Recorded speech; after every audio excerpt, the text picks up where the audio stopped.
मेरे प्यारे दर्शकों, मैं ਤੁਹਾਡੀ ਕਮਲਜੀਤ ਕੋਮਲ ਮੇਰੇ ਵੱਲੋਂ ਪਿਆਰ ਭਰੀ ਸਤਿ ਸ਼੍ਰੀ ਅਕਾਲ। ਲਓ ਤੁਹਾਨੂੰ ਸੁਣਾਉਣ ਜਾ ਰਹੀ ਹਾਂ ਇੱਕ ਧੀ ਦਾ ਗਾਣਾ। ਆਸ ਕਰਦੀ ਹਾਂ ਤੁਹਾਨੂੰ ਪਸੰਦ ਆਵੇਗਾ।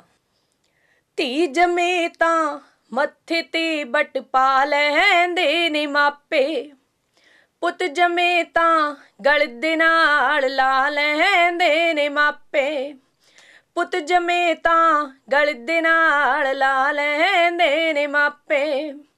ਕੁੜੀ ਜੰਮਣ ਤੇ ਨੀਂਦ ਉੱਡ ਜੇ ਸਾਰਿਆਂ ਜੀਆਂ ਦੀ, ਦੱਸ ਦੇ ਕਾਤੋਂ ਲਿਖਦਾ ਐਸੀ ਕਿਸਮਤ ਧੀਆਂ ਦੀ। ਬੇਰਬਾ ਦੱਸ ਦੇ ਕਾਤੋਂ ਲਿਖਦਾ ਐਸੀ ਕਿਸਮਤ ਧੀਆਂ ਦੀ।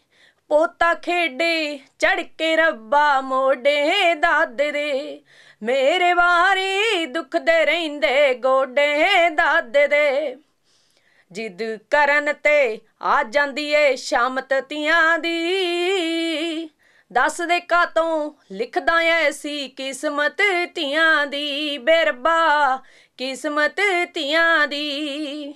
ਵੱਡੀਆਂ ਹੋ ਕੇ ਸਹੁਰੇ ਘਰ ਨੂੰ ਹੋਣ ਰਵਾਨਾ ਏ, ਉੱਥੇ ਵੀ ਸੁੱਖ ਕਾਦਾ ਕਲ ਜੁਗੀ ਜਮਾਨਾ ਏ, ਉੱਥੇ ਵੀ ਸੁੱਖ ਕਾਦਾ ਕਲ ਜੁਗੀ ਜਮਾਨਾ ਏ।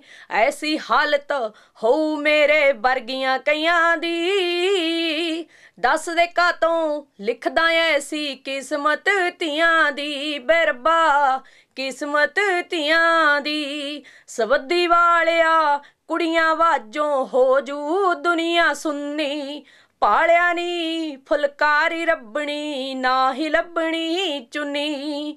ਉੱਡ ਜਾਊਗੀ ਰੌਣਕ ਕੋਮਲ ਗਿੱਧੇ ਧੀਆਂ ਦੀ, ਦੱਸ ਦੇ ਕਾਤੋਂ ਲਿਖਦਾ ਐਸੀ ਕਿਸਮਤ ਧੀਆਂ ਦੀ। ਬੇਰਬਾ ਕਿਸਮਤ ਧੀਆਂ ਦੀ। ਬੇਰਬਾ ਕਿਸਮਤ ਧੀਆਂ ਦੀ।